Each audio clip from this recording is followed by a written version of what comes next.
জাতি ধর্ম বর্ণ নির্বিশেষে প্রত্যেকটি নরনারী যদি সংকল্পপূর্বক এই নিয়ম সেবা মাস অথবা দামোদর ব্রত পালন না করেন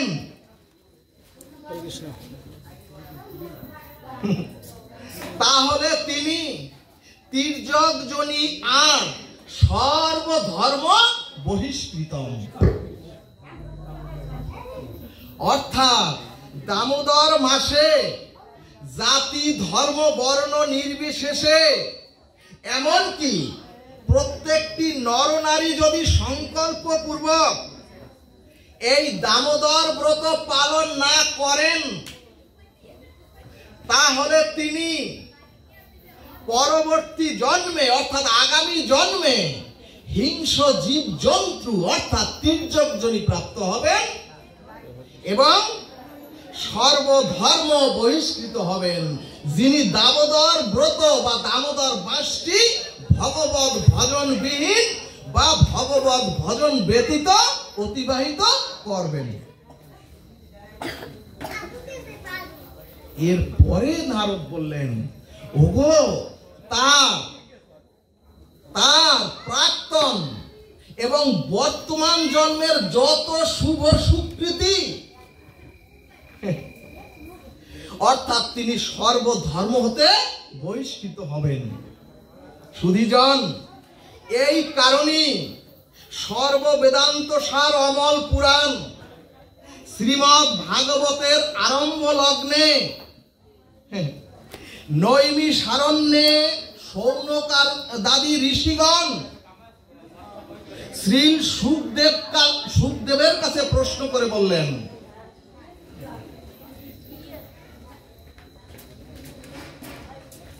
এক সন্তর্ষি কৃষ্ণ প্রাপ্তি উপায়, এক সন্তর্ষি কৃষ্ণ প্রাপ্তি উপায়। পরিপূর্ণ প্রশ্নটি হলো, এই জড় জাগতিক মোহমায়া আর কলির প্রভাবে আমাদের চিত্তে, আমাদের হৃদয় চিত্তে যে আসরিক মল রূপ কামনা বাসনা মাখানো, এই মল দূর হবে কিভাবে হে গুরুদেব? অর্থাৎ হে গুরুদেব, সুখদেবকে বলছেন, হে গুরুদেব, ভগবান রাধা মাধবকে প্রাপ্তির পরম উপায় আমাদের কৃপা করে বলুন।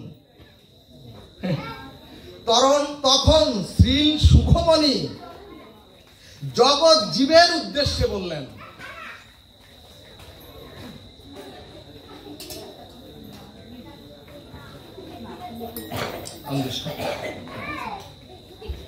তখন সুখদেবজি জগৎ জীবের জন্য বললেন, ওগো তোমরা বহুবিধ পুরাণ, ওগো তোমরা বহুবিধ শাস্ত্রের মোটা মোটা সিদ্ধান্ত না দিয়ে সুত গোস্বামী খুব সহজ সিদ্ধান্তে বললেন, ছিন্নন্তি সততা কৃষ্ণ পূর্ণ সহ কীর্তন হৃদয়স্থ অভদ্রাণী বিধৌনতি সুরিত শতাম। অর্থাৎ ওগো কৃষ্ণ প্রাপ্তি বলুন, অর্থাৎ সুখমণি বলছেন ওগো ভগবত ভক্তি প্রাপ্তি বলুন, আর কলি কলমশ মোহনাশ করবার একমাত্র উপায় হলো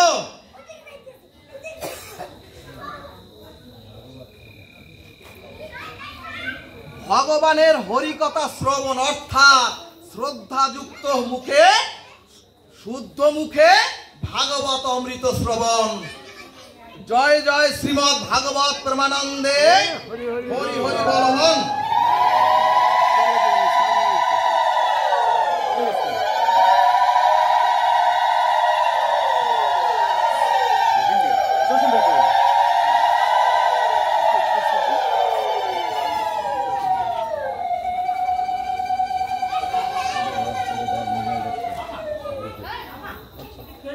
সুধীজন,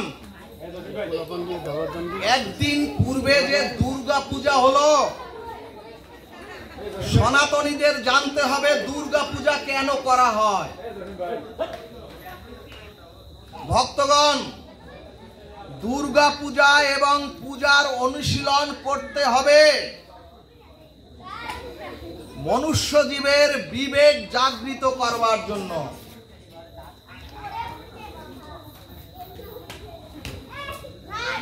কিন্তু এত যাগযজ্ঞ, কিন্তু হে গৌর ভক্তবৃন্দ, এত পূজা পার্বণ, এত লাইট প্যান্ডেল এবং এত মনোহরী সামগ্রী,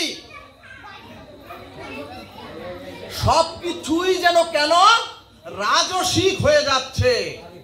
সুধীজন, আমাদের যত পূজা পার্বণ, যত যজ্ঞ, এতে আমাদের বিবেক যাচ্ছে না।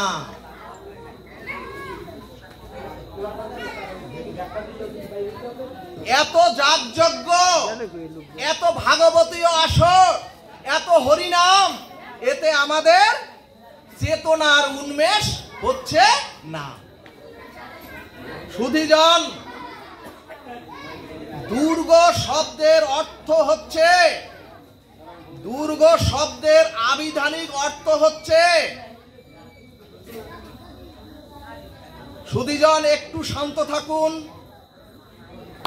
দুর্গা শব্দের অর্থ নিষ্পন্ন হয়েছে, দুর্গা মানে যেখানে অবস্থান করলে সরাসরের যে প্রান্তে আপনি অবস্থান করবেন, সরাসরের যে গৃহে অবস্থান করবেন, সরাসরের যে জায়গায় আপনি অবস্থান করবেন, সেখানেই সমস্ত ভয় এবং সমস্ত শত্রু হতে রক্ষা পাওয়ার নামই হলো দুর্গা বা দুর্গ। অর্থাৎ দুর্গা পূজা হচ্ছে শক্তি সঞ্চয়ের পূজা। এখানে ভাগবত বললেন, ওগো মনুষ্য শক্তি, ওগো পূজার অর্থ হলো জনশক্তি, ওগো পূজার অর্থ হলো যুব শক্তি, ওগো পূজার অর্থ হলো বিদ্যা শক্তি, ওগো পূজার অর্থ হলো ভগবত ভক্তি শক্তি একত্র করে সমাজ থেকে আসরিক ভাবকে পদদলিত করে, আসরিক ভাবকে দমন করে সমাজের দুর্গতি নাশ করার নামই হচ্ছে দুর্গা পূজার মাহাত্ম্য। এই কারণেই প্রথম দুর্গা পূজায় দেখবেন প্রথমেই দেখবেন দুর্গা মায়ের ডাইনে আছেন গণপতি গণেশ। ও মাগো, গজানন অর্থ হলো বিবেক, গজাননের আবিধানিক অর্থ হলো বিবেক। শ্রীমদ্ ভাগবত বললেন, ওগো মনুষ্য প্রাপ্ত হয়ে যদি বিবেক প্রধান না হওয়া যায়, আকৃতিতে মানুষ হলেও সে প্রকৃত মানুষ নয়। ভক্তগণ, এই বিবেকের পূজা মানেই হলো সিদ্ধিদাতা গণেশের পূজা। অর্থাৎ মানুষ যদি জীবনে সিদ্ধি লাভ করতে চায়, মানুষ যদি জরা মৃত্যু অভিশাপ থেকে মুক্তি নিতে চায়,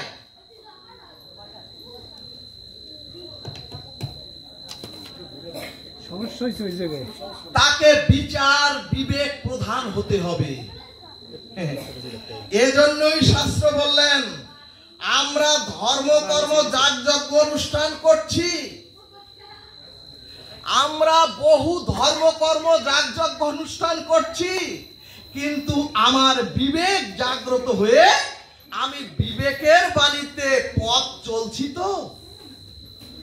এবং মানুষ বিবেক সিদ্ধ হলেই, সরাসরে মনুষ্য প্রাপ্ত হলে মানুষ যদি বিবেক সিদ্ধ হয়, তাহলে মনুষ্য জন্ম সিদ্ধি লাভ হয়।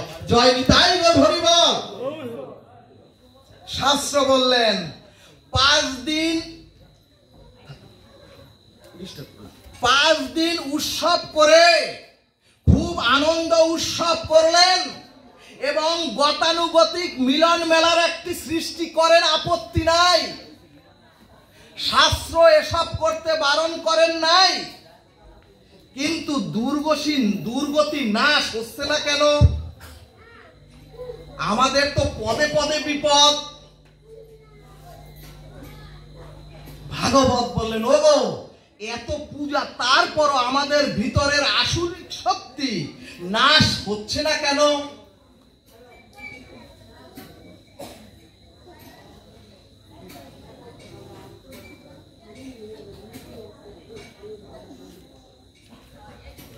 এবং সমাজ থেকে আসুরিক ধর্ম বিতাড়িত বা নাশ হচ্ছে না কেন? সুধীজন,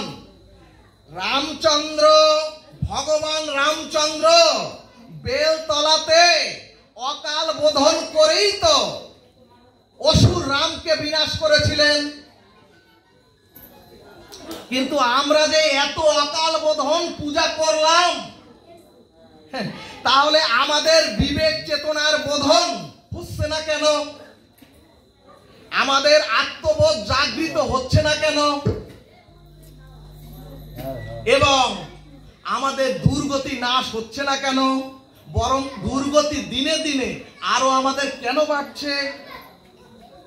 সুধীজন, সমাজ পরিবর্তন করতে হলে, ওগো সনাতনী হিন্দুদের সমাজ পরিবর্তন করতে হলে, অথবা সামগ্রিক সমাজ পরিবর্তন করতে হলে বিবেক চেতন মানুষ হলেই হবে না। এরপরে ভাগবত বললেন, ওগো যদি সমাজকে পরিবর্তন করতে চান, ওগো যদি সংসারের আসুরিক পরিবর্তন করতে চান, তাহলে শুধু আপনি আমি বিবেক প্রধান হলেই হবে না।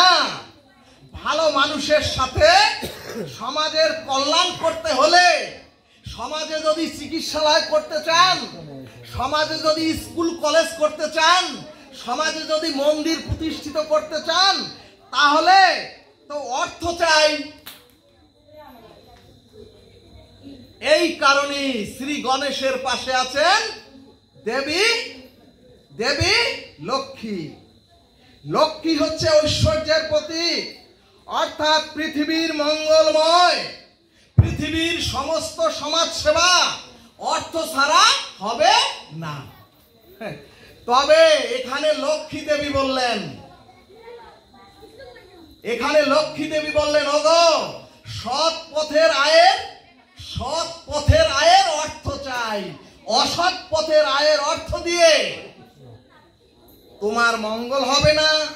অসৎ পথের আয়ের অর্থ দিয়ে সমাজের মঙ্গল হবে না। অসৎ পথের অর্থ দিয়ে তোমার সংসারের মঙ্গল সাধিত হবে না। এরপরে বললেন, ভালো মানুষ আর অর্থ হলেই, ভালো মানুষ প্লাস অর্থ হলেই দুর্গতি যাবে না। অর্থাৎ সরস্বতী পূজা মানে জ্ঞান। সুধীজন, ভাগবত পাঠে মানুষকে দিব্য কান্তি জ্যোতি তৈরি করে ব্রজের পথের যাত্রী করে দেয়, যদি মন প্রাণ দিয়ে আপনারা শ্রবণ করেন। এত ঘুম, এখানেও ঘুম আসতে হবে। সুধীজন, ভাগবত বললেন, অর্থ এবং মানুষকে কোন পথে পরিচালনা করবে, অর্থ আপনি কোন পথে পরিচালনা করবেন, আপনি নিজে কোন পথে ধাবিত হবেন, এটা জ্ঞান দ্বারা পরিচালিত হতে হবে। আর যদি জ্ঞান দ্বারা পরিচালিত হতে না পারেন, তাহলে অসৎ সঙ্গে যুক্ত হবেন, অধপতিত হবেন। সুধীজন, কুরুক্ষেত্রে ভগবান শ্রীকৃষ্ণ অর্জুনের সারথি হয়ে অর্জুনকে বুদ্ধি জ্ঞান দিয়ে অর্জুনকে কুরুক্ষেত্রে জয়ী করলেন। জয় নিতাই গৌর হরি বল। এখন প্রশ্ন, ভালো মানুষ হলো প্লাস অর্থ হলো এবং জ্ঞানী হলেও তাহলে ভালো মানুষ সাথে অসৎ অর্থ সাথে ভালো জ্ঞান, ভাগবত বললেন এতেও আপনি সমাজকে পরিবর্তন করতে পারবেন না। এতেও পরিবর্তন করতে পারবেন না যদি যুব শক্তি সমাজের মঙ্গলে না আসে, যদি যুব শক্তি সমাজের মঙ্গলে না কাজ করে। সুধীজন, কিন্তু যাদের জন্য এই শ্রী ভাগবত, যাদের জন্য এই এত আয়োজন, দেখবেন তারা ভাগবত আসরে আসবে না। কাউকে কষ্ট দেব না। সমীক্ষায় দেখা গেছে এখন 40% যুবক যুবতী রাধে রাধে রাত জেগে নেট ঘাটতে ঘাটতে ওই 40% যুবক যুবতী মানসিক রোগগ্রস্ত হয়ে পথে পথে সংসারে এখন বিচরণ করিতেছে।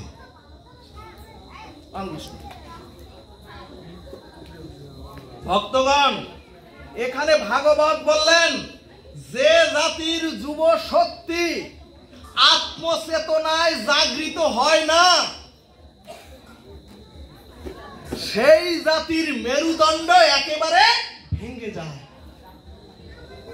এরপরে ভাগবত বললেন, ওগো ভালো মানুষ প্লাস সৎ অর্থ প্লাস সৎ জ্ঞান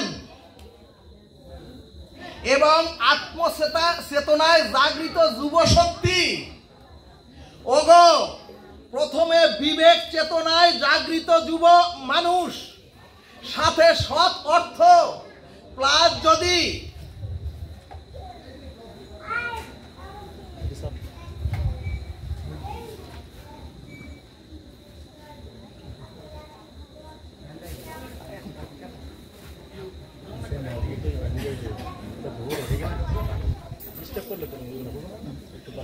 আর যদি তাহলে সুধীজন পাওয়ার কমাই দেয়।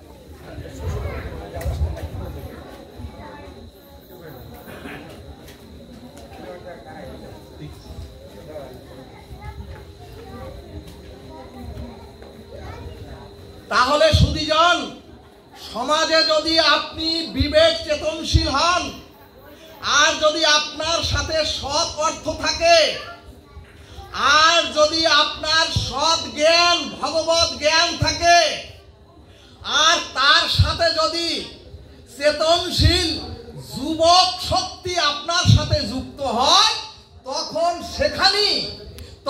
সেখানেই মহাশক্তি দুর্গার সৃষ্টি হয় এবং তখনই সমাজের দুর্গতি নাশ হয়।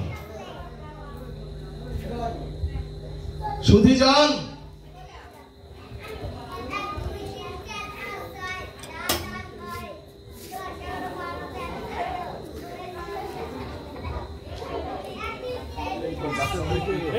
থামান যায় কোনো কায়দা আছে? এই ঔষধ আছে কারো কাছে?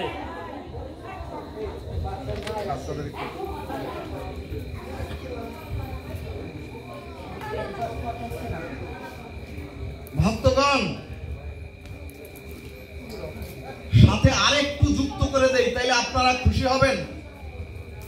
এখন শুরু হয়েছে দুর্গা পূজায় মায়েদের সিঁদুর খেলা। এখানে ভাগবত বললেন, ওগো দেবীকে দর্শন করে দেবীর প্রসাদী সিঁদুর আপনি গ্রহণ করবেন, কিন্তু সেই সিঁদুর নিয়ে যদি খেলতে গিয়ে একটু সিঁদুর আপনার পতিত হয় এই চরাচরের মাটিতে আর যদি সেই মা তার আঁচল দিয়ে সেই সিঁদুরটুকু তুলে না নেয়, তাহলে যতটুকু সিঁদুর ওই মাটিতে পতিত হয় ততটুকু আয়ু আপনার পতি দেবতার কেটে যায়, আয়ু কেটে যায়। কাজেই সিঁদুর খেলা তো কোথাও শাস্ত্রে নাই। সুধীজন, সময় কম, আমরা আগাই। শ্রীমদ্ ভগবদ গীতার প্রথম অধ্যায়ের নাম বিষাদ যোগ। সুধীজন, এবং অর্জুনের বিষাদ আসবার মূল কারণ হলো মোহ। আর মোহ সৃষ্টি হয় আমি আর আমার থেকে। অর্থাৎ সুধীজন, এই অনন্ত বিশ্ব ব্রহ্মাণ্ডের কোনো কিছুতে যদি আপনি আমি, এই বিশ্ব ব্রহ্মাণ্ডের কোনো কিছুতে যদি আমি আমার এই শব্দ দুটি আমরা প্রয়োগ করি, তখনই আমাদের মোহ সৃষ্টি হয়।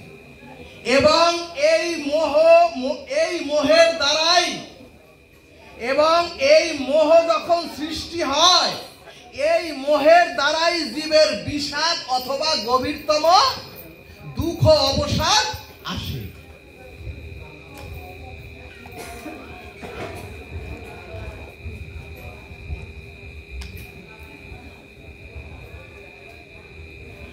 আর মোহ দূর করে, আর জীবের দেহটা মোহ দূর করে যে বিশুদ্ধ ভগবত জ্ঞান, এই জ্ঞানের দ্বারা আসে জীবের দেহে প্রসাদ।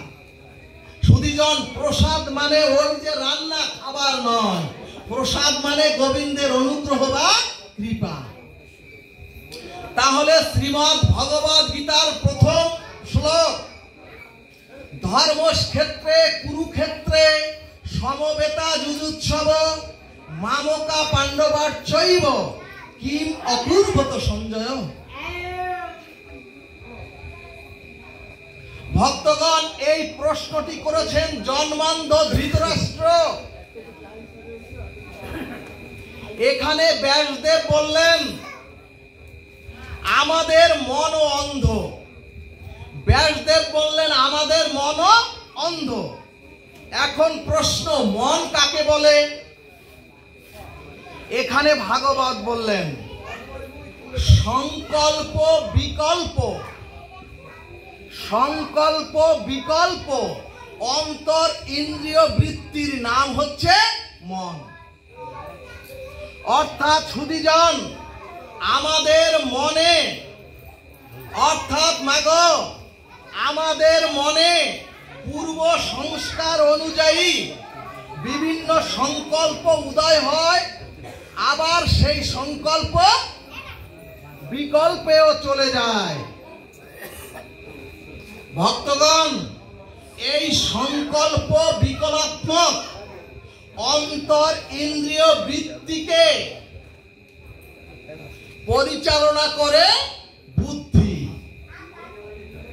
কারণ মনের অবস্থান কি প্রবৃত্তি মার্গে, নাকি মনের অবস্থান নিবৃত্তি মার্গে?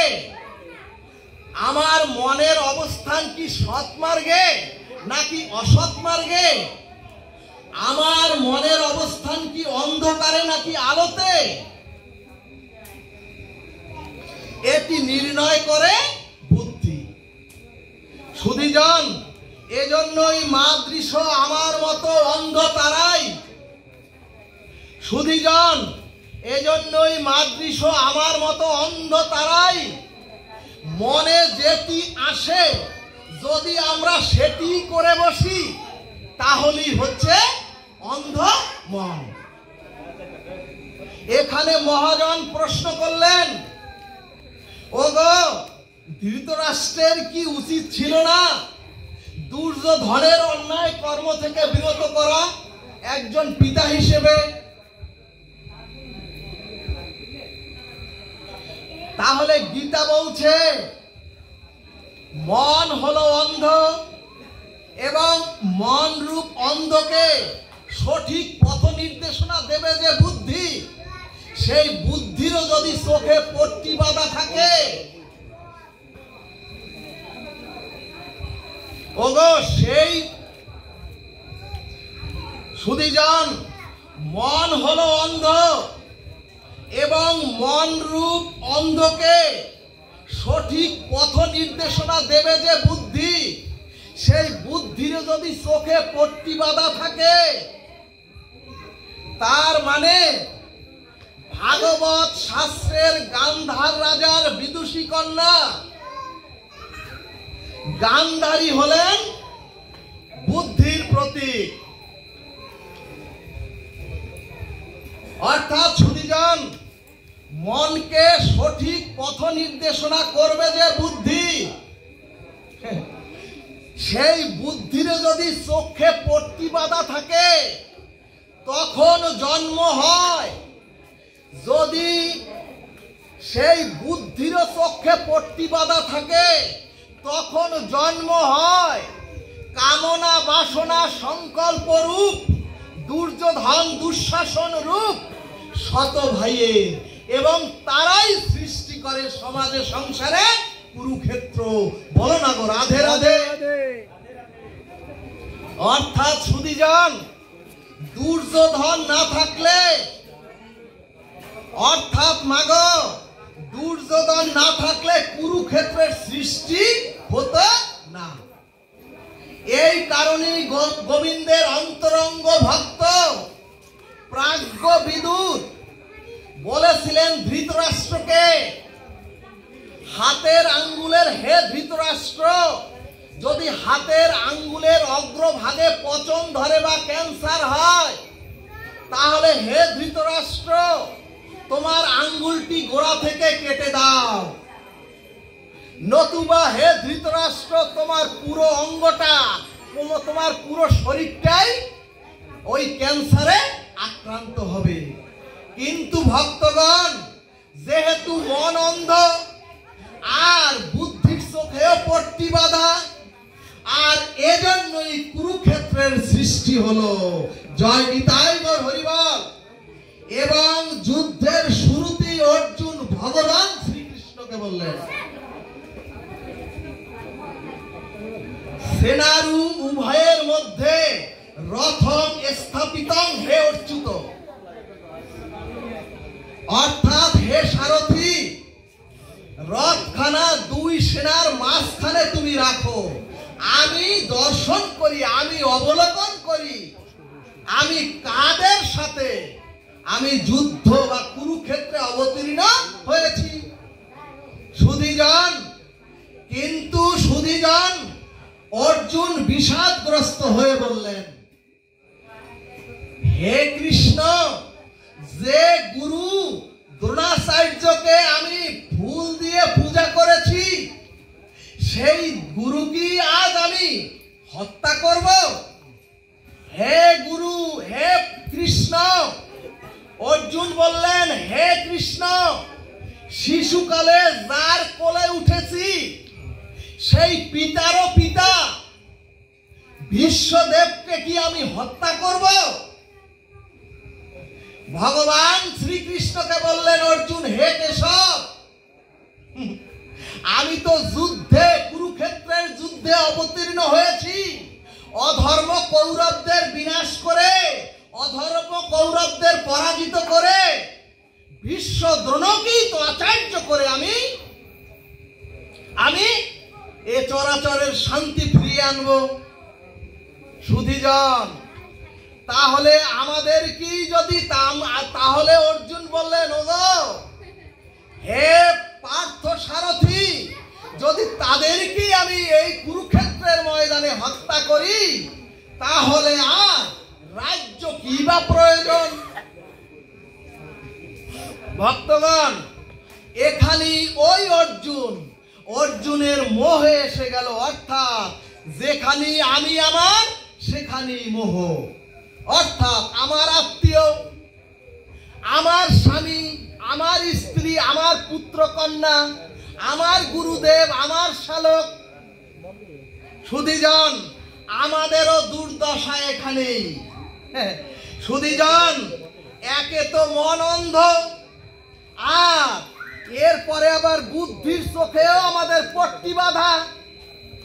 আর সেই কারণেই আমরাও কামনা বাসনার দ্বারা আমরাও প্রত্যেকে দুর্যোধন দুঃশাসন রূপ সংকল্প দ্বারা সমাজে সংসারে কুরুক্ষেত্র সৃষ্টি করেছি। জয় নিতাই গৌর হরিবল। কিন্তু সুধীজন, এই কামনা বাসনার কুরুক্ষেত্রের যুদ্ধে, এই কামনা বাসনার সংসারের কুরুক্ষেত্রের যুদ্ধে জয়ী হওয়ার জন্য ভগবান শ্রীকৃষ্ণ বললেন, আমার অনন্ত ঐশ্বর্য মাধুর্য রূপ তত্ত্ব কথা তোমরা শ্রবণ করো। এবং ভগবানের দিব্য চিন্ময় অলৌকিক বাণী শ্রবণ করি অর্জুন বললেন, নষ্ট মোহস্মৃতি লব্ধা, অর্থাৎ হে কৃষ্ণ, এখন আমার সব মোহ ধ্বংস হয়েছে। কিন্তু সুধীজন, আমরাও কিন্তু উদ্ধারের জন্য আমরাও কিন্তু দীক্ষা গ্রহণ করে, আমরাও কিন্তু সাধু সঙ্গে, আমরাও কিন্তু সৎসঙ্গে হরি কথা শুনছি, আবার হরি নামও করছি। অর্থাৎ আমরাও ভগবান শ্রীকৃষ্ণকে সকলে খুঁজছি। কিন্তু সুধীজন, এই খোঁজার নাম হলো অনুসন্ধান। এই খোঁজার নাম হলো অনুসন্ধান, বা এই খোঁজার নামই হচ্ছে ভজন। এই যে আসছেন, এটার নামই হলো ভজন। কিন্তু সুধীজন, এখন প্রশ্ন হলো, এত অনুসন্ধান, এত ভাগবত পাঠ, এত হরিনাম সংকীর্তন, অর্থাৎ এত খোঁজাখুঁজির পরেও আমরা কেন আজও আমাদের চিত্ত শুদ্ধ করতে পারছি না? এখানে শ্রী ভাগবত বললেন, ওগো এর কারণ হচ্ছে, ওগো ভজন হচ্ছে, এর কারণ হচ্ছে শুধু ভজন বা অনুসন্ধান বা সাধু সঙ্গ করলে হবে না। এই খোঁজ করার সাথে আরো একটি যুক্ত করতে হবে। সুধীজন, কথাটি খুবই মার্মিক, হৃদয়গ্রাহী কথা। এখানে ভাগবত বললেন শুধু কীর্তন, শুধু নাম শ্রবণ, শুধু হরিবল বলে নাচানাচি, আর ভাগবত শ্রবণ এবং সাধু সঙ্গ করে শুধু খোঁজ করলেই হবে না। এই খোঁজের সাথে রুচি যুক্ত করতে হবে। ভক্তগণ, রুচি শব্দের আবিধানিক অর্থ হচ্ছে ক্ষুধা। ক্ষুধা অর্থাৎ সুচিদন, ভাগবতের নিগুড় মার্মিক তত্ত্ব হলো, যার ভিতরে রুচি নাই, যার ভিতরে অর্থাৎ ক্ষুধা নাই, সে যদি অনন্ত জন্মব্যাপীও যদি খোঁজাখুঁজি করে, এই মা ঘুমাচ্ছে। যার ভিতরে রুচি নাই, সে যদি অনন্ত জন্ম খোঁজাখুঁজি করে, তাহলে সে অনন্ত জন্মেও খুঁজে ভগবান শ্রীকৃষ্ণকে পাবে না। বলো না গো, রাধে রাধে। অন্যদিকে সুধীজন, যার ভিতরে রুচি আছে, অর্থাৎ ক্ষুধা আছে, অথচ সে খোঁজে না।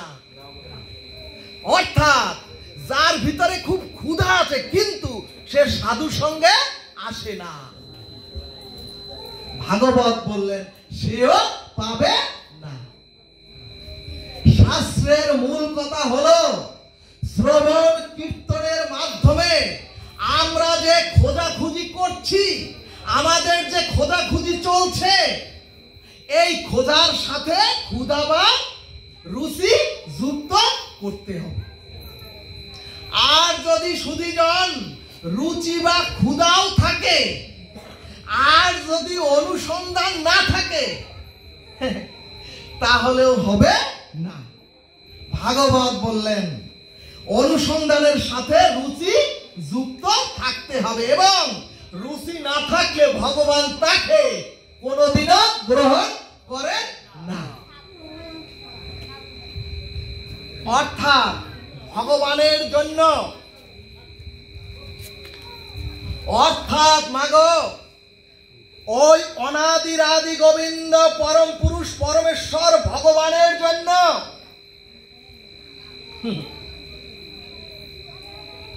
যখন আপনার আমার চির অতৃপ্ত একটা আকুলতা, যখন চির অতৃপ্ত একটি ব্যাকুলতা এবং গাঢ় তৃষ্ণা জন্মাবে, এর নাম হলো ভক্তি। যখন আপনার আমার একটি আকুলতা ব্যাকুলতা জন্মাবে ভগবানের জন্য, সেটা হলো ভক্তি। সুধীজন, ভক্তি মানে পাহাড় সমান শাস্ত্র, মোটা মোটা শাস্ত্র পড়তে হবে না। ভক্তি মানে ডাক্তার, ইঞ্জিনিয়ার, ব্যারিস্টার হতে হবে না। ভক্তি মানে 1 লক্ষ শ্লোক মুখস্থ করে আপনাকে ঠোঁটস্থ বলতে হবে না। সংসারের স্ত্রী পুত্র কন্যার ভরণ পোষণের জন্য আর ধন সম্পদ আর পরকালের সুখ সুবিধা চাই, তাহলে আদৌ এটা ভক্তি নয়। এখানে ভাগবত বললেন তাহলে তো ভগবানকে তাহলে আমরা যদি ভক্তি করতে এসে, সাধন ভজনে এসে, ভক্তি পথে এসে যদি কিছু চেয়ে বসি, তাহলে তো ভগবানকে কামনা বাসনার একটি যন্ত্র বানিয়ে দিলাম। গৌর ভক্তবৃন্দ, স্বয়ং গোবিন্দ গীতায় এজন্যই গোবিন্দ গীতায় মহাসাগরের স্বরূপ বললেন। মৃত্যু সংসার সাগরত, অর্থাৎ সুধীজন এই সংসারটাই হচ্ছে, এই ভব সংসারটাই হচ্ছে একটা মৃত্যুময় সাগর। গোবিন্দ বলে দিলেন, ওগো এই সংসার রূপ সাগরে জন্ম মৃত্যু জরা ব্যাধির অভিশাপের স্রোত বহমান। ওগো এই সংসার রূপ সাগরে জন্ম মৃত্যু জরা ব্যাধি ক্ষুধা পিপাসা আর কর্ম ফলের অভিশাপের স্রোত বহমান। সুধীজন, এই জগৎ সংসার রূপ উত্তাল মহাসাগর, তো একজন যদি মহাসাতুরও হয়, সে তো সাঁতার দিয়ে তার পার করা বা পার হওয়া সম্ভব নয়। এজন্যই ভাগবত সিদ্ধান্তে বললেন নান্য পলব। এখানে ভাগবত সিদ্ধান্তে বললেন নান্য পলব, অর্থাৎ এই সাগর পাড়ি দেওয়ার জন্য একমাত্র অবলম্বন হলো পলব বা নৌকা। একমাত্র জগৎ জীবের একমাত্র অবলম্বন হলো পলব বা নৌকা।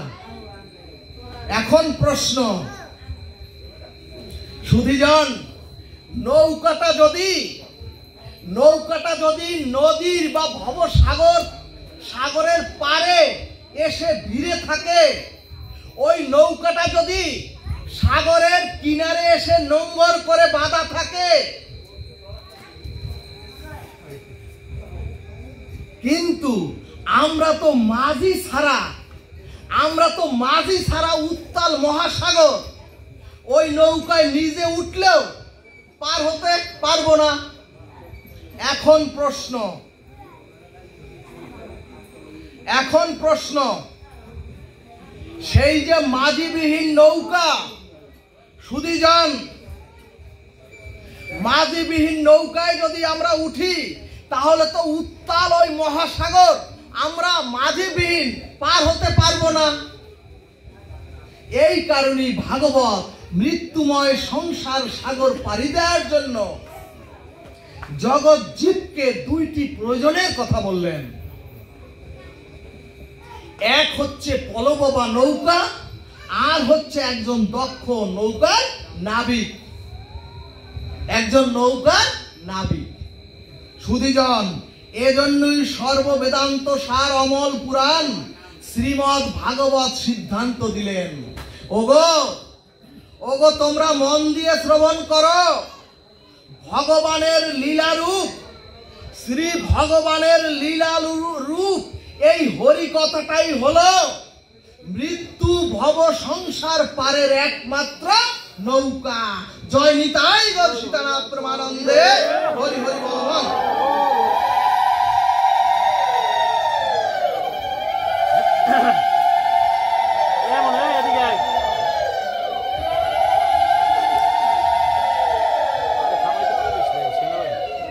অর্থাৎ সুধীজন, হরি কথা ছাড়া, ভগবত অমৃত সুধা ছাড়া ভবসাগর পাড়ি দেওয়ার আর কোন নৌকা ওই ভবসাগরের ঘাটে জগৎ জীবের জন্য নাই। এরপরে ভাগবত বললেন, ওগো নান্য পলব, অর্থাৎ এই মৃত্যু সংসারময় কাল কবলিত বিধ্বংসী সংসার তো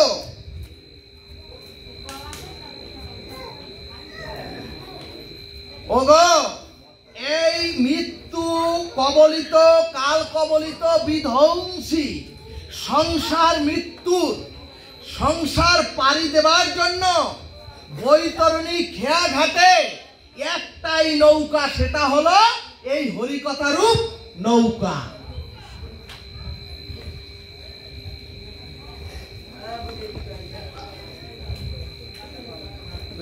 যদি ভিতরে কথা বলে তাহলে দরজাটাকে আটকাই দেন, ওই ঘরের দরজা। এই ভিতরে কারা কথা বলতেছেন? কোন গ্রন্থ দেখে ভাগবত অমৃত হয় না, ভক্তের বদন দর্শনে ভাগবত প্রকাশ হয়ে যায়। তাহলে নৌকা পেলাম সুধীজন, তাহলে নৌকা পেলাম, এখন নৌকার মাঝি তো দরকার। তাহলে আমরা নৌকা পেলাম, এখন নৌকার মাঝি দরকার। এখানে ভাগবত সিদ্ধান্তে বললেন, ওগো ওগো তোমাদের আপন আপন শ্রী গুরু আর বৈষ্ণবী হলেন ওই নৌকার কান্ডারি, অর্থাৎ শ্রী গুরু বৈষ্ণবী হলেন নৌকার মাঝি। ভক্তগণ, শাস্ত্র বললেন সাধু গুরু বৈষ্ণব ছাড়া, ওগো এই সাধু গুরু বৈষ্ণবের চরণ ধুলি ছাড়া অন্য কেউ নৌকার হাল ধরলে হবে না।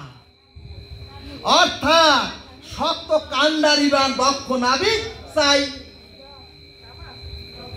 কিন্তু আমাদের মহা দুর্দশা হলো, কিন্তু আমাদের সনাতনীদের বা জগৎ জীবের মহা দুর্দশা হলো, বৈতরণী খেয়া ঘাটে ভবসাগর পারের যাত্রী যদি, ওগো আমাদের মহা দুর্দশা হলো, বৈতরণী খেয়া ঘাটে ভবসাগর পারের যাত্রী যদি দূরে দাঁড়িয়েই চিৎকার করে বলতে থাকে,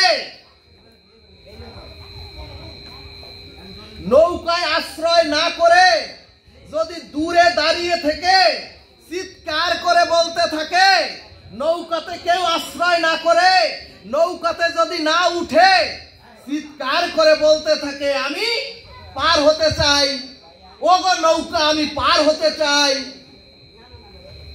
সুধীজন, নৌকার কথা হলো তুমি আগে নৌকায় আশ্রয় নাও, নৌকার কথা হলো আগে নৌকায় এসে ওঠো।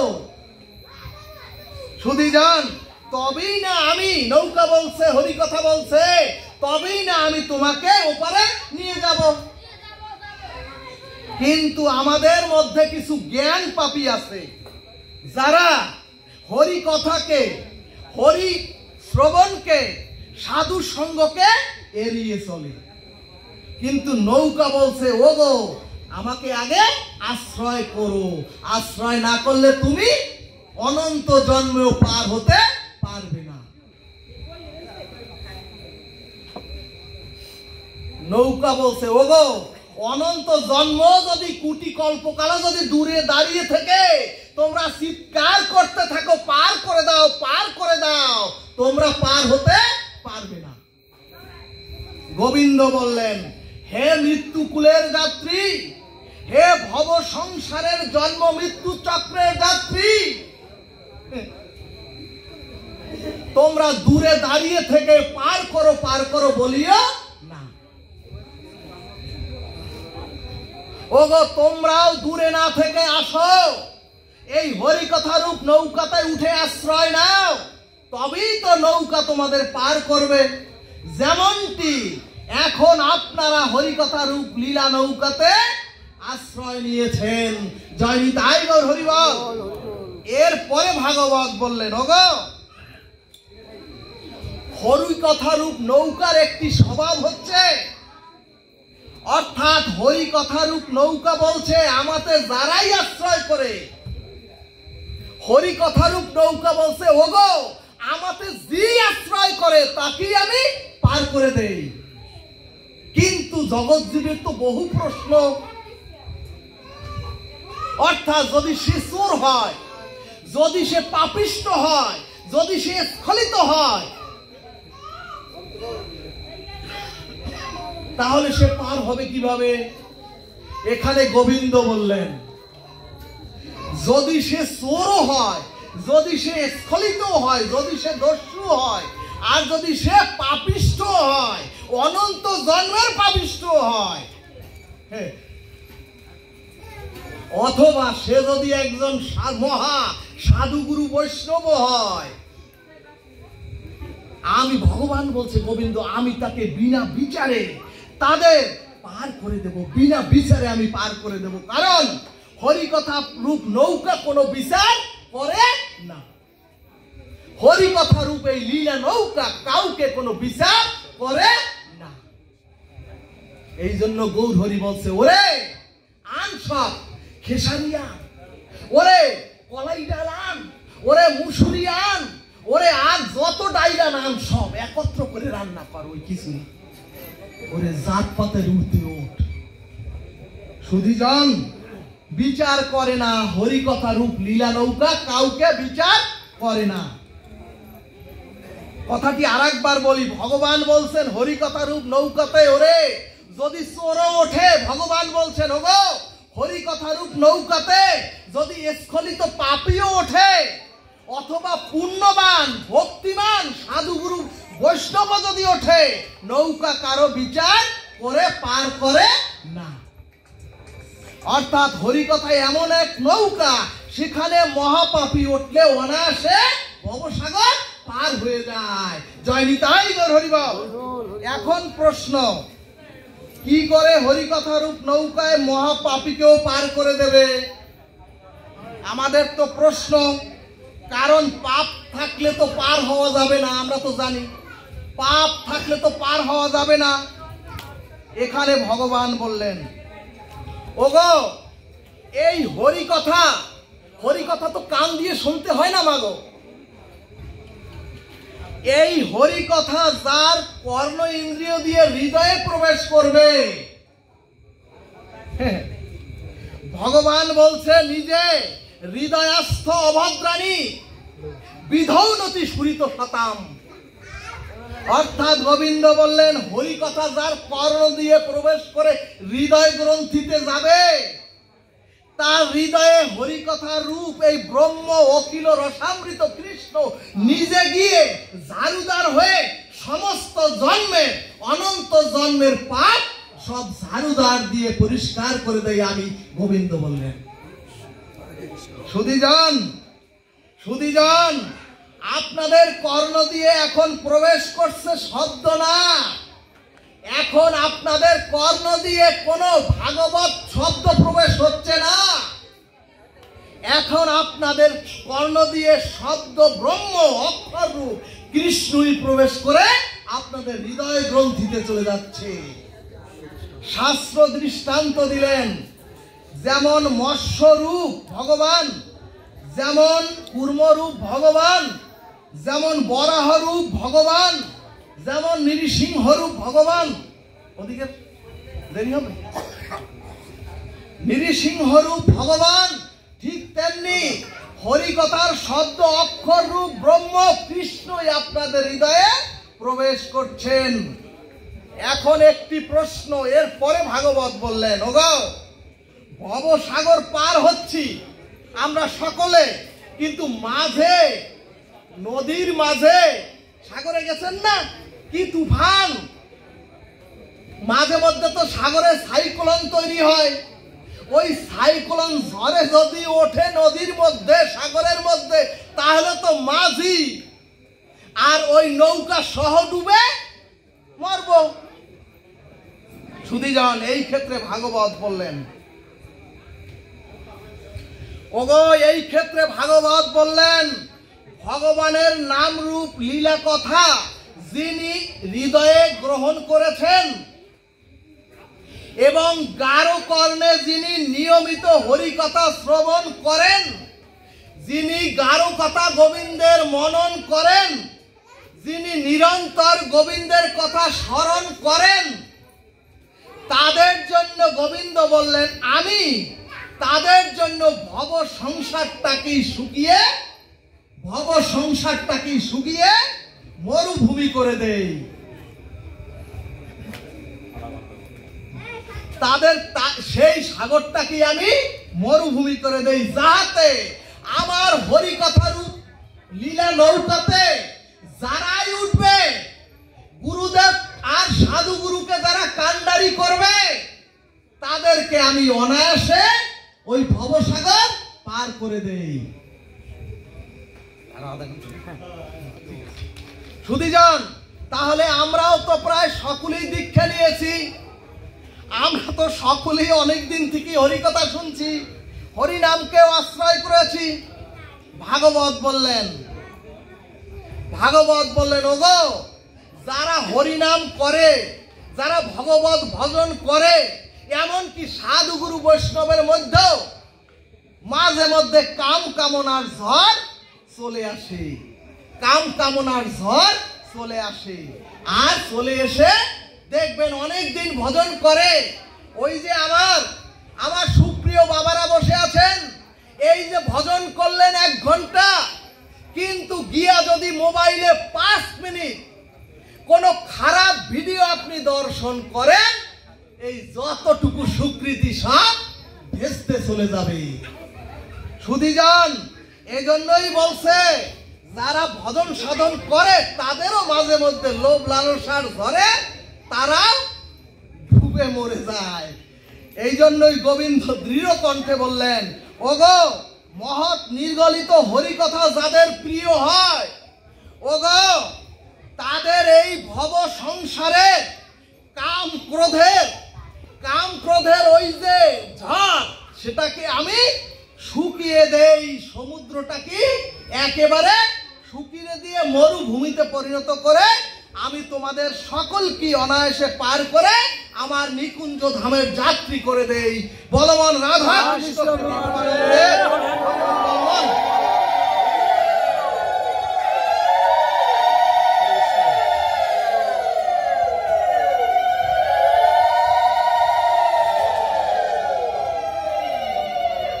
বিষ্ণু। সুধীজন, যতটুকু সময় পান একটু মন দিয়ে শুনুন। আমাদের এই জগৎটাই হচ্ছে কর্মপ্রধান এবং কর্ম ব্যতীত, এই যে এখানে বসেছেন, কর্ম ব্যতীত এখনো কালো কেউ আমরা থাকতে পারি না। ভাগবত বললেন, কর্মের যে ফল প্রারব্ধ, সেই প্রারব্ধ সকলকে এই চরাচরে ভোগ করতে হয়। অর্থাৎ সুধীজন, কর্মের ফল থেকে কেউ কোনোদিন নিষ্কৃতি পায়নি আর কোনোদিন পাবেও না। শ্রুতি শাস্ত্র দৃষ্টান্ত দিলেন, শত সহস্র গাভী মায়ের মধ্যে আপনি যদি একটি গাভীর বাচ্চাকে ছেড়ে দেন, তাহলে ওই শত সহস্র গাভী মায়ের মধ্য থেকে তার মায়ের বাটকি ওই বাছুর বেছে নেয়।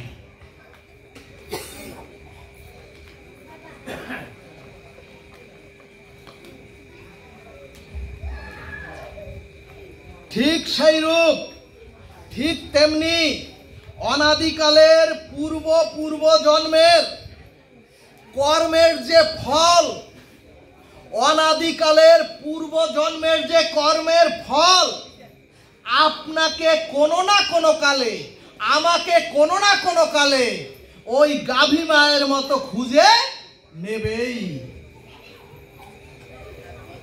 বাচ্চারা, ভক্তগণ, বাছুরটা কখনো যেমন তার মায়ের বাটকে চিনতে ভুল করে না, অর্থাৎ সহস্র গাভীর মধ্যেও যেমন বৎসটি তার মাকে চিনে নেয়, খুঁজে নেয়,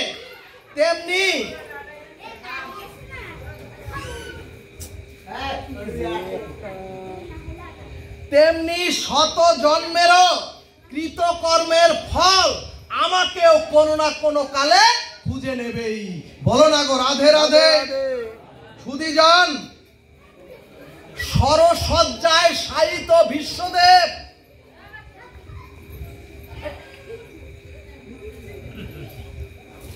পৃথিবীতে বিশ্বদেব ছিলেন একজন জ্ঞান তাপস, এবং এই চরাচরের পৃথিবীতে বিশ্বদেবের মৃত্যু ছিল ইচ্ছা মৃত্যু, অর্থাৎ আমাদের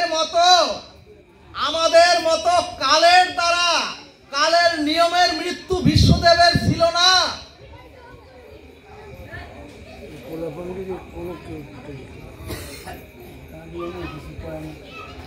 অর্থাৎ সেই বিশ্বদেব যখন চাইতেন তখনই তার মৃত্যু হবে, যখন সে চাবে।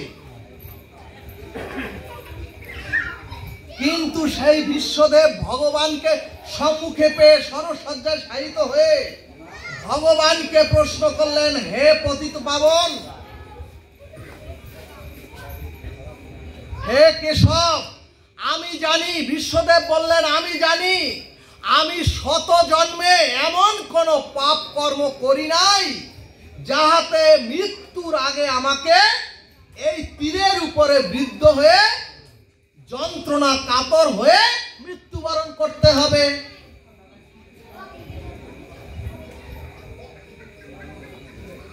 তখন গোবিন্দ বললেন, ও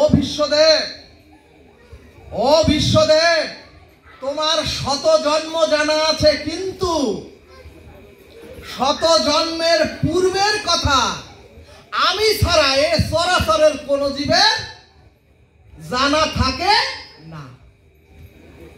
শোনো হে বিশ্ব, তুমি শত জন্ম পূর্বে তুমি হাঁটতে গিয়ে একটি সর্পকে পদাঘাত করে তুমি দূরে ফেলে দিয়েছিলে ছুঁড়ে, এবং সেই সর্পটি একটি কাঁটাযুক্ত গাছের সাথে বিদ্ধ হয়ে যন্ত্রণা দগ্ধিত হয়ে ওই সাপটি মৃত্যুবরণ করেছিল।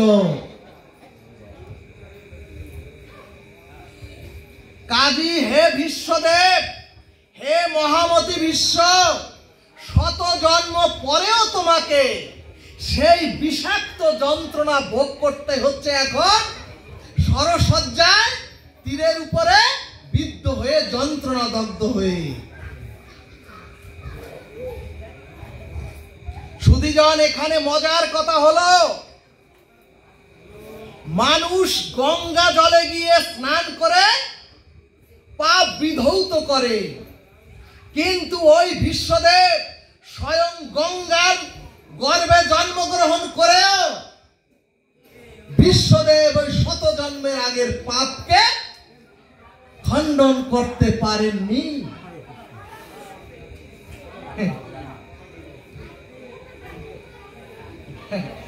এরপরে সুধীজন দ্বারকাধীশ ভগবানের পুত্র উত্তরসূরি আত্মজ শাম্ব, সেই শাম্ব তার কিছু বন্ধু বান্ধব নিয়ে এক বন্ধুর পেটে কাপড় বেঁধে গর্ভ সৃষ্টি করে মুনি ঋষিদের কাছে জিজ্ঞেস করলেন, ভগবানের পুত্র উত্তরসূরি শাম্ব, হে মুনি ঋষিগণ বলেন তো ওর পেটে ছেলে হবে না মেয়ে হবে? সুধীজন, যে মনীন্দ্র, যে যোগেন্দ্র, যে অমলাত্মা, যে বিমলাত্মা মুনি ঋষিগণকে ভগবান শ্রীকৃষ্ণ ওই মুনি ঋষিদের চরণে প্রণাম করতেন, ভগবান শ্রীকৃষ্ণ প্রণাম করতেন। সেই ঋষিদেরকে ভগবান শ্রীকৃষ্ণের ছেলে শাম্ব যদু বংশের ছেলেকে পেয়ে, যদু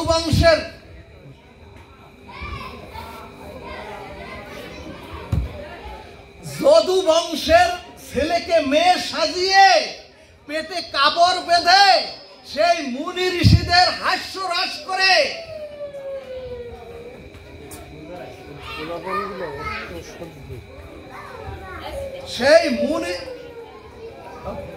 সেই মুনি ঋষিদের সামনে নিয়ে উপহাস করে জিজ্ঞেস করলেন, হে মুনি ঋষিগণ বলেন তো ওর পেটে ছেলে হবে না মেয়ে হবে?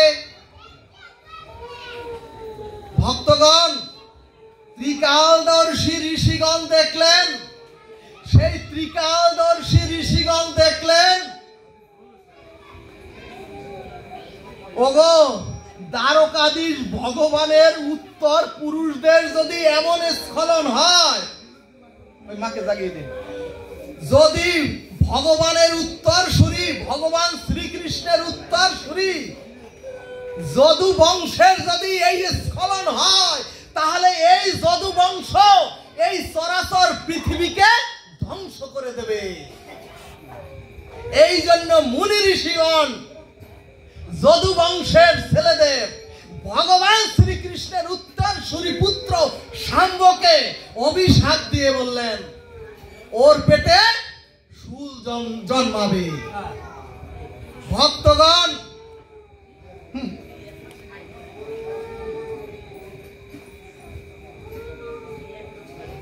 ভক্তগণ, সেই শুল জন্মালো, সেই শুল বলরামের আদেশে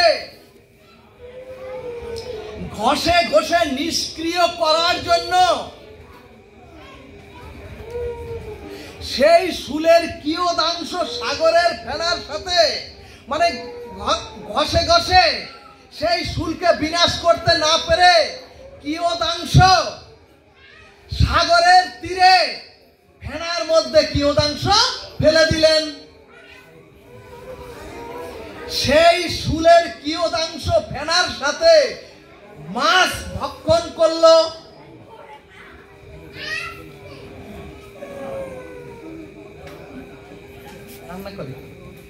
সেই মাছ ধীবর, অর্থাৎ মাছ যারা ধরে তাদেরকে বলে ধীবর।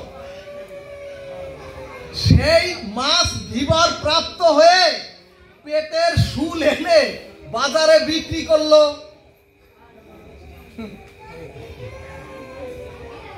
এবং সেই শুল বাজার থেকে বেত কিনে নিয়ে, বেত যারা তীর তৈরি করে, সেই বেত কিনে নিয়ে সেই শুল থেকে তীর তৈরি করলো। সুধীজন, সেই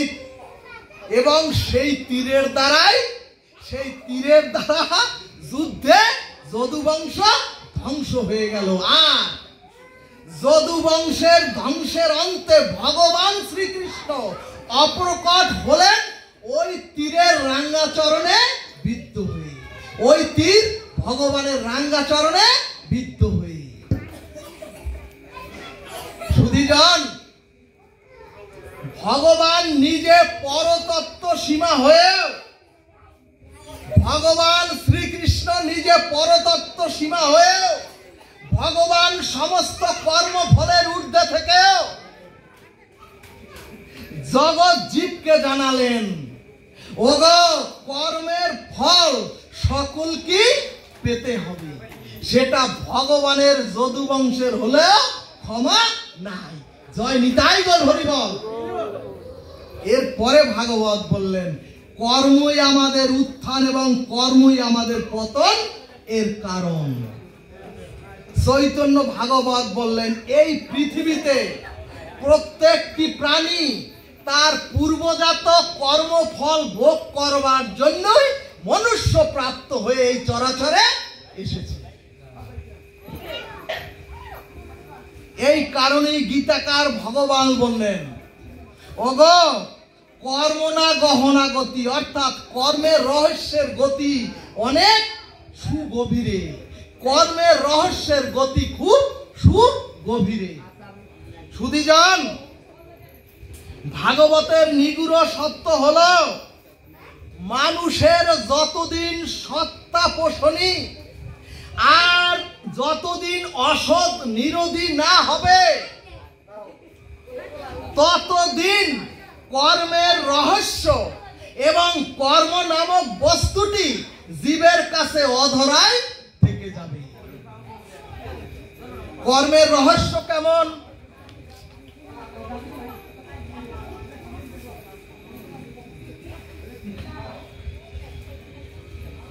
কর্মের রহস্য কেমন? সুধীজন, বর্তমান সময়ে আমরা ধর্মের নামে যা যা করছি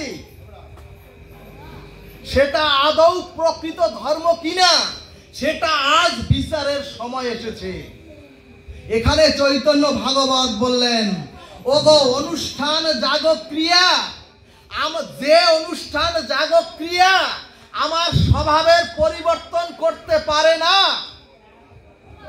যে ধর্মীয় অনুষ্ঠানে আমার বৃত্ত চিত্তকে, আমার কুবৃত্তিকে জাগৃত করতে পারে না, যে যাগযজ্ঞে আমাকে আত্মকল্যাণের মুখী করতে পারে না, উৎসমুখী করতে পারে না, ভাগবত বললেন যা ধারণ করলে ধর্ম মানি, যা ধারণ করলে আর আপনার ইহকাল পরকালে পতন হবে না, এর নাম হলো ধর্ম।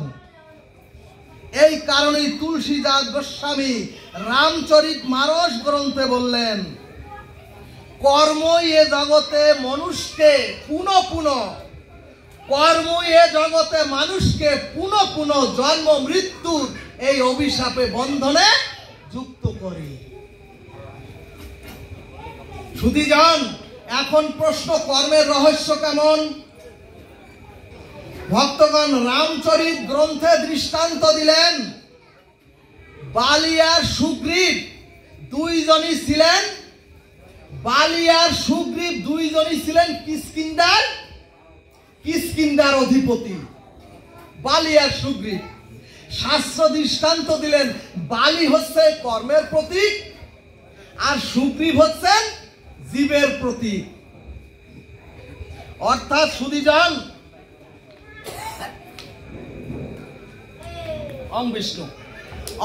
সুধীজন, শক্তিশালী সুগ্রীব ছিলেন কিষ্কিন্ধার অধিপতি আর বালিও ছিলেন কিষ্কিন্ধার অধিপতি, কিন্তু বালি এসে সুগ্রীবকে পরাস্ত করে সুগ্রীবের স্ত্রী এবং তার রাজ্য সিংহাসন সব কেড়ে নিল। সুধীজন, সুগ্রীবের বল ছিল, সুগ্রীবের রাজাধিরাজ ছিলেন, কিন্তু বালির শক্তির কাছে পরাজিত হয়ে তার রাজ্য, তার মর্যাদা, সিংহাসন সব হারালো। এখানে ভাগবত সিদ্ধান্তে বললেন, মাঝে মাঝে জীবের অধিকার, ক্ষমতা এবং জীবের পদ প্রতিষ্ঠা যদি থাকেও জীব পরাজিত হয় বালিরূপ কর্মের কাছে। দেখবেন অনেক পদ প্রতিষ্ঠা, অনেক ধনজন, কিন্তু সন্তান মনুষ্যত্ব জ্ঞানহীন যদি হয়, তাহলে ওই সন্তানের দ্বারাই ওই পিতার সমস্ত কিছু ধ্বংস হয় কর্মের দ্বারা। সুধীজন, আমরাও শত সহস্র চেষ্টা করে জীবনকে যেভাবে সাজাতে চাই, দেখবেন আমরা তা আদৌ করতে পারি না। এর কারণ কি? এর কারণ কর্ম যদি বিরূপ হয়, ওগো সরাসরি মনুষ্য প্রাপ্ত হয়ে যদি তোমার কর্ম বিরূপ হয়, আর আপনার যতই শক্তি ক্ষমতা থাকুক, কর্ম যদি বিরূপ হয়, আপনার যতই অর্থ ক্ষমতা থাকুক, এই কারণেই এই সরাসরি ঈশ্বর যখন লীলা করতে সরাসরি এসেছেন, স্বয়ং রামচন্দ্রকেও তার অভিষেকের দিন, রাজ্য অভিষেকের দিন রাজ্য হারা হয়ে বনবাসী হতে হলো। এবং স্বয়ং ভগবান রামচন্দ্রের পিতা, যিনি রাজা দশরথ, চক্রবর্তী সম্রাট, তিনি নিজে, সেই চক্রবর্তী সম্রাট দশরথ, তিনি নিজে পদব্রজে তার গুরুর কাছে গেলেন। রাজা দশরথ তার গুরু বৈশিষ্ট্যের কাছ থেকে ভগবান রামকে অভিষেক শুভ দিনের নির্ঘণ্ট চেয়ে এনেছিলেন গুরুদেবের কাছ থেকে। ভক্তগণ, ঋষি শ্রেষ্ঠ ত্রিকালজ্ঞ গুরু, ঋষি শ্রেষ্ঠ ত্রিকালজ্ঞ গুরু বৈশিষ্ট্যের শুভ দিনের নির্ঘণ্ট কোনো কাজে লাগেনি। ভাগবত বললেন, ওগো কর্ম যদি তোমার বিরূপ হয়, তাহলে ত্রিকালজ্ঞ গুরু বৈশিষ্ট্য নির্ঘণ্ট কাজে লাগে না। এই জন্যই সেবার জন্য গোবিন্দ বললেন, ওগো যদি সেবা অভিলাষ তোমার একবার আসে, তাহলে শোনো, গুরু কৃপা হলেই ইষ্ট কৃপা হয়, কিন্তু ওই গুরু কৃপা ইষ্ট কৃপা অনেক দূরে সরে যায় যদি আত্মকৃপা না হয়। অর্থাৎ নিজেকে নিজে যদি আমি কৃপা না করি, কেউ তো আমাকে কৃপা করে দেবে না। এবং আত্মকৃপাও তিনটা কৃপার উপরে নির্ভর করে: দেহ দ্বারা সেবা, দেহ সেবা, তনু সেবা আর অর্থ সেবা। দেহ সেবা, অর্থ দ্বারা সেবা, সৎ অর্থ দ্বারা সেবা, আর মনোজা, মন দিয়ে সেবা। এই তিনটা যদি যুক্ত হয়, যদি সময় হয় বেশি, কখনো সুধীজন, ত্রিকালজ্ঞ গুরু বৈশিষ্ট্যর নির্ঘণ্ট কাজে লাগে নি। ভগবান রামচন্দ্রকে বনবাসী হতে হলো। এমনকি ভগবানের পিতা হলেও তার ইচ্ছা পূরণ হয় না। ভগবানের পিতা হলেও ইচ্ছা পূরণ হয় না যদি কর্ম আপনার আমার বিরূপ হয়। সুধীজন, গৌর ভক্তবৃন্দ, ভগবান সকল কর্ম ফলের ঊর্ধ্বে। ভাগবত বললেন, আকাশকে যেমন বন্দুক কামান ছুঁড়েও আঘাত করা যায় না, আবার সূর্যেতে যেমন কখনো অন্ধকার নামে না। সূর্যে কিন্তু কখনো অন্ধকার নামে না। আমরা যে রাত্র দেখি, যখন চাঁদটাকে আটকে দেয় তখন। সুধীজন, অর্থাৎ সূর্যগ্রহণ হলেও সূর্যের তেজরশ্মি মহাপ্রলয় ছাড়া, কখনো মহাপ্রলয় ছাড়া, অর্থাৎ ওই ব্রহ্মলোক থেকে এই চরাচর মৃত্যুলোক সবাই আমরা ধ্বংস হয়ে যাব। থাকবে কি? শুধু এই ভক্তিটুকু আপনার থাকবে, অক্ষয় হয়ে থাকবে। সুধীজন, সূর্য তেজরশ্মি স্মিত হয় না, তেমনি কর্মফলের হাত থেকে আমাদের কারো রেহাই নাই। এজন্যই মাঝে মাঝে জীবরূপ সুগ্রীব কর্মফল রূপ বালির কাছে পরাস্ত হই আমরা।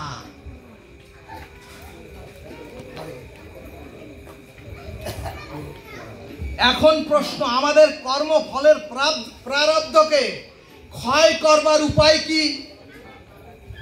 সুধীজন, কর্ম হচ্ছে 3 প্রকার। কর্ম না জানলে আপনি প্রারব্ধ বুঝবেন না। কর্ম হলো 3 প্রকার, একটি হলো ক্রিয়মান, একটি হলো প্রারব্ধ, আর একটি হলো সঞ্চিত। এখন ক্রিয়মান কর্ম কেমন? আমি এই মুহূর্তে যা করছি, যা শুভ কর্ম এই মুহূর্তে করছি, সেটা শুভ কিংবা অশুভ, এর নাম হচ্ছে ক্রিয়মান। এবং এই ক্রিয়মান কর্ম যেটা শুভ বা অশুভ, এই ক্রিয়মান কর্ম যেটা মঙ্গল বা অমঙ্গল, অথবা ক্রিয়মান কর্ম যা অনুকূল বা যা প্রতিকূল, যারা বাচ্চারা প্রতিকূল করতেছে, এটা যখন আপনার সঞ্চয় হয়ে থাকে, অর্থাৎ যখন অনাদি কর্ম আমার সঞ্চিত হয়ে থাকছে, সেটাকে বলে সঞ্চিত কর্ম।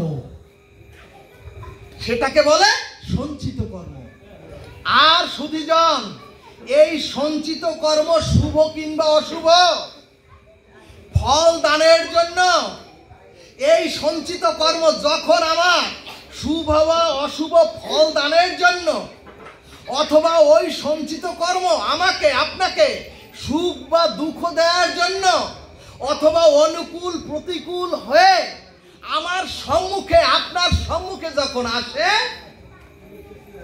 তার নাম হলো প্রারব্ধ। এখন প্রশ্ন, জীব এই কর্মের 3 গতির কর্মফল, জ্ঞাত অজ্ঞাত কর্মফলকে ক্ষয় করে জীব কিভাবে নিষ্কৃতি পাবে?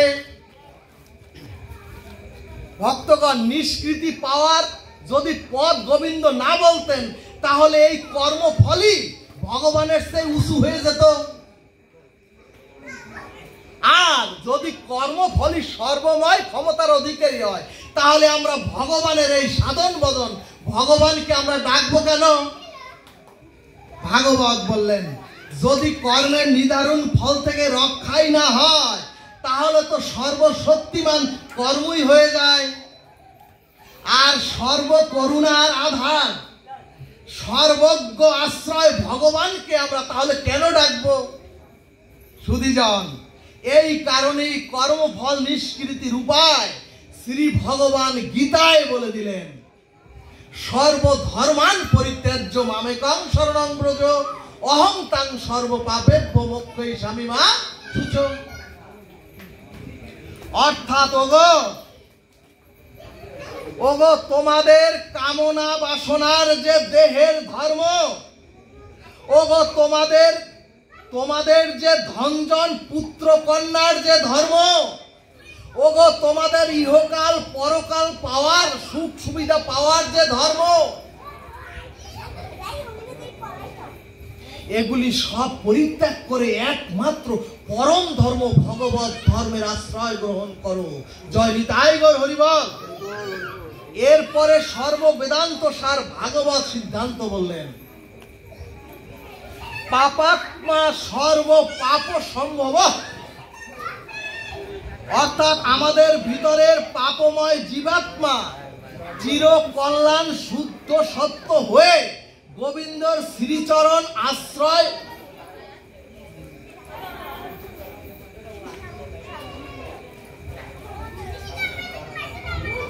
অর্থাৎ চির কল্যাণের জন্য তো আমাদের হৃদয় চিত্ত শুদ্ধ হতে হবে।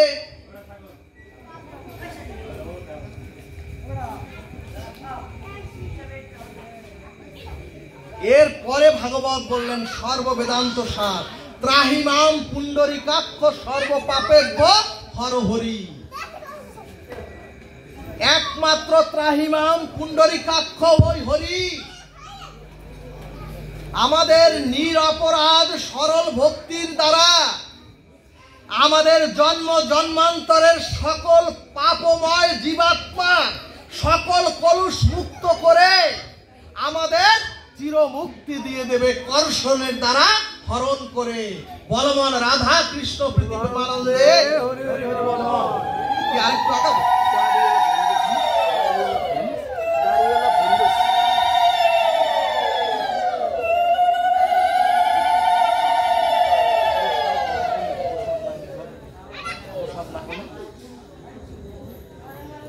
প্রসাদ যদি না হয় তাহলে আমি সুধীজন, অনেক দিন থেকে তো আমরা সাধন ভোজন করছি, অনেকে তীর্থ গতাগতিও করছি, এতে কেউ আমাদের ভেতরের রোগ কিন্তু সারছে না। আমরা কিন্তু তিলক মালা নিয়েছি, সাধু সঙ্গ করি, হ্যাঁ, এখন ব্যাপারটা হলো তাহলে আমাদের রোগটা কি? তাহলে আমাদের রোগটা কি? ভাগবত বললে বহুদিন ধরে ডাক্তারের কাছে গিয়ে বহু চিকিৎসা নিয়ে যদি অসুখই না সারে তাহলে ডাক্তারের কাছে যাওয়া, ওই টাকা পয়সা খরচ করা সবই তো বৃথা। ঠিক তদ্রুপ আমরাও বহুদিন ধরে দীক্ষা শিক্ষা নিয়েছি, সাধু সঙ্গ করছি, হরিনাম শুনছি, কিন্তু মূল রোগ যদি না সারে, আমাদের মূল রোগ যদি ধরা না পড়ে কোনো লাভ নাই। এখন প্রশ্ন আসবে, মূল রোগটা কি? খুব অপূর্ব নিগুড় কথা, যদি মন দিয়ে শোনেন তাহলেই এগিয়ে যেতে পারবেন ব্রজের পথে, পরম মঙ্গলের পথে। ভক্তগণ, মূল রোগটা হলো, এখন আমি পাঠ করছি পাঠক, আর আপনারা সবাই শুনছেন, আপনারা হলেন শ্রোতা। আর ওখানে যিনি পূজা করেন তিনি হচ্ছেন একজন পূজারী। সুধীজন, এখন ভালোভাবে বুঝতে হবে, যিনি পাঠ করেন তিনি পাঠক, যিনি শ্রবণ করেন তিনি শ্রোতা, যিনি পূজা করেন তিনি পূজারী। আর আপনারা যারা এখানে বসে সঙ্গীত সুধা বর্ষণ করেছেন, যখন আপনারা কীর্তন করেন তখন আপনারা কীর্তনিয়া। ভাগবত বললেন, ওগো এই শ্রবণ কীর্তন শ্রোতা ভাগবত পাঠক এর বাহিরে আমরা যে ব্যবহারিক জগতে অর্থাৎ সংসার জগতে যখন আমরা চলাফেরা করি, যখন এই ভাগবত পাঠকের বাহিরে বা এই আসরের বাহিরে যখন সংসার জগতে পদার্পণ করি, তখন আমার এই ভাবটা থাকে তো। অর্থাৎ এখন আমি পাঠক হয়ে ভাববিষ্ট হয়ে বসেছি, আপনারা শ্রোতা হয়ে হরিকথা শ্রবণের জন্য বসেছেন। আবার যদি হরিনাম হয় তখন আবিষ্ট হয়ে হরিনাম শ্রবণ করেন। ভাগবত বললেন, ওগো যদি এর বাইরে সংসারের ব্যবহারে আমার এই ভাব না থাকে, তাহলে ভাগবত বললেন তুমি পূজার সময় শুধুই পূজারী, শ্রবণের সময় শুধুই শ্রোতা, আর পাঠকের সময় শুধুই তুমি পাঠক। কিন্তু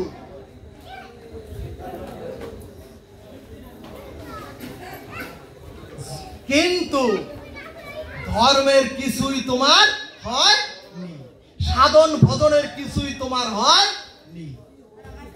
সুধীজন, আমাদের জানতে হবে, এতদিন আপনার সাধু সঙ্গ সফল হয়। যদি এই ভাবাবিষ্ট হয়ে সংসারে গিয়ে আপনি না থাকতে পারেন, যদি আপনার চাকরির জায়গায় না থাকতে পারেন, যদি ব্যবসার জায়গায় না থাকতে পারেন, তাহলে বুঝতে হবে আপনার সাধু সঙ্গ সফল হয়নি, হরিকথা সফল শ্রবণ হয়নি। আর হরিনাম করছেন, তার হরিনাম শ্রবণ করছেন, তাও সফল হয়নি। আর আপনার আমার মূল রোগের গায়ে হাত পরে। সুধীজন, কতক্ষণ কান্নাকাটি করিয়ে কোনো লাভ হবে যদি তথ্য না জানতে পারেন। আর এইখানের ভাবটা যদি সংসারে, আর এইখানের ভাবটা যদি ব্যবহারে, পূজারী কীর্তনিয়ার শ্রোতা ভাব আপনার সর্বত্র বজায় থাকে, তাহলে জানবেন আপনার পুরো রোগ সেরেছে, আপনার ভজন সাধন সার্থক হয়েছে। এখন প্রশ্ন আসতে পারে এখানের ভাবটা কেমন? এখন প্রশ্ন আসতে পারে এখানের ভাবটা কেমন? ভাগবত বললেন, ওগো এখানে সাধু সঙ্গে ভাগবত আসরে আপনারা যে নারী পুরুষ সব একত্রে বসলেও কিন্তু আমাদের কারো মনে এখন কোনো বিকার আসছে না। তার মানে এখানের যে ভাবটা, অর্থাৎ পরনারী পর স্ত্রী আমার মা বোনের যে ভাবটা পাশে বসে আছেন, পাশে বসে থাকলেও আমাদের যে মাতৃত্ব ভাব, আমরা তো শান্ত সমাহিত।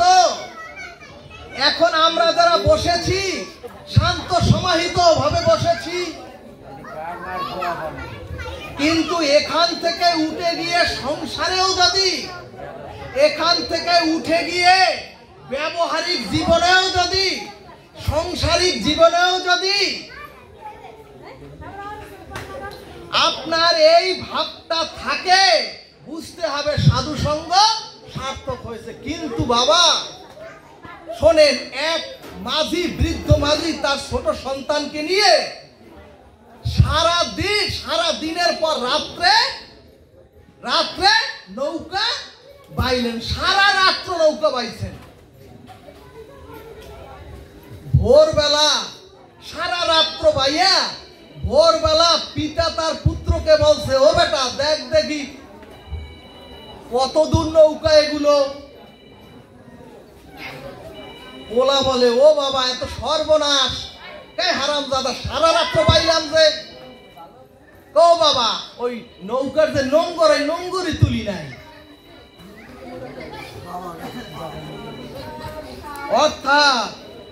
অর্থাৎ সুধীজন, আমরা এত শাস্ত্র শুনি, এত হরি কথা শুনি, এত হরিনাম করি, এত নাচি, কিন্তু নোংরটাই তোলা হয় না।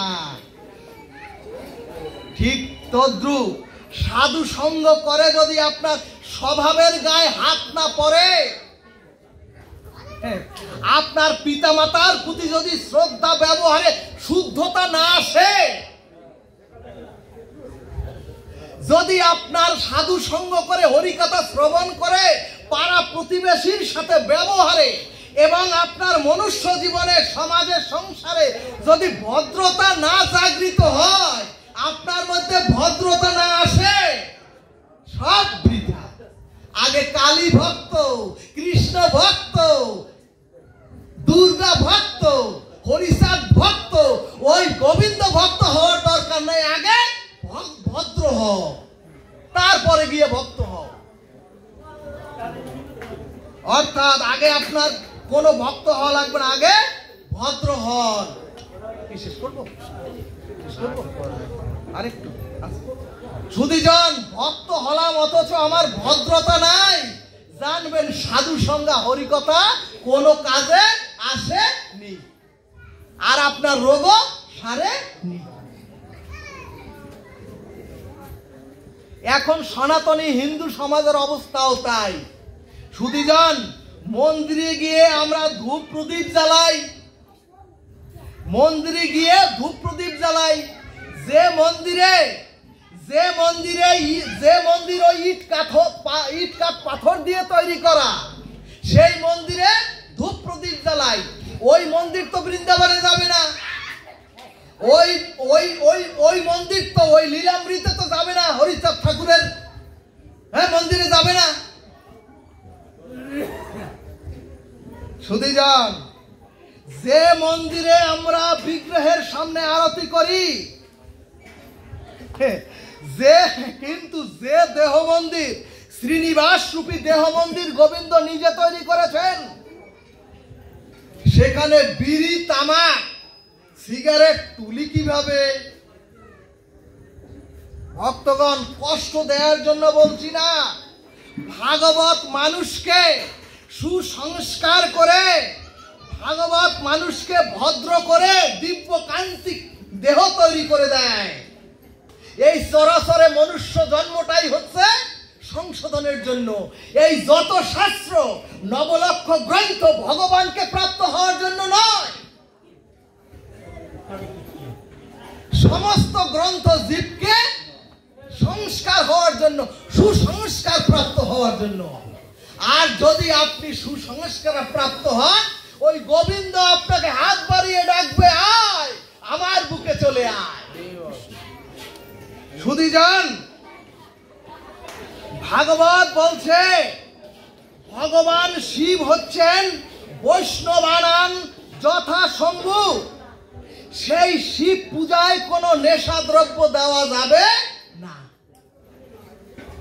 যিনি মহাযোগেশ্বর, যিনি সত্যম শিবম সুন্দরম, তাকে আমরা, এবং যিনি পঞ্চমুখে, শিব তো পঞ্চমুখে গোবিন্দের হরিনাম করে নিরন্তর, আর তাকে আমরা দিচ্ছি নেশাদ্রব্য। এই জাতিকে বোঝানো গেল না। সুধীজন, এগুলি সনাতন শাস্ত্রের কোথাও লেখা নাই। ভক্তগণ, আমরা কোন হিন্দুর মন্দিরে অমেদ্য পেঁয়াজ রসুন তো তুলি না।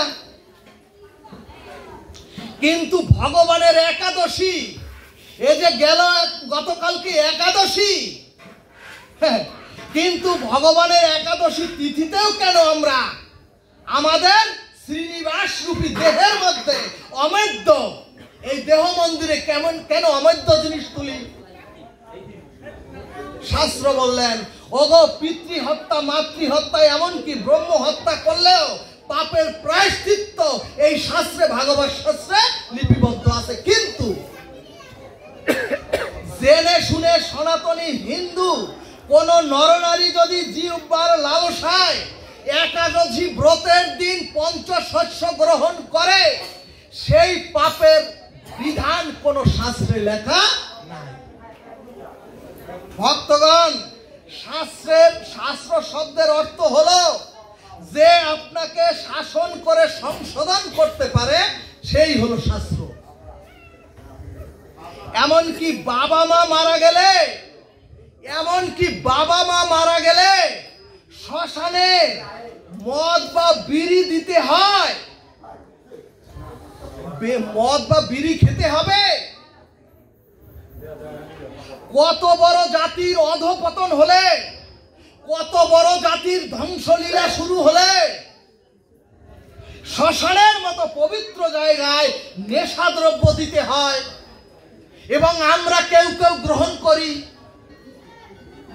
ভক্তগণ, এগুলো পৃষ্ঠার অক্ষরে ছাপানো কোন অক্ষর নয়, এবং শাস্ত্রকে অমান্য করেই আজ আমাদের এই দুর্দশা, দুর্গতি নাশ হচ্ছে না, দুর্গতি এসে ভর করে।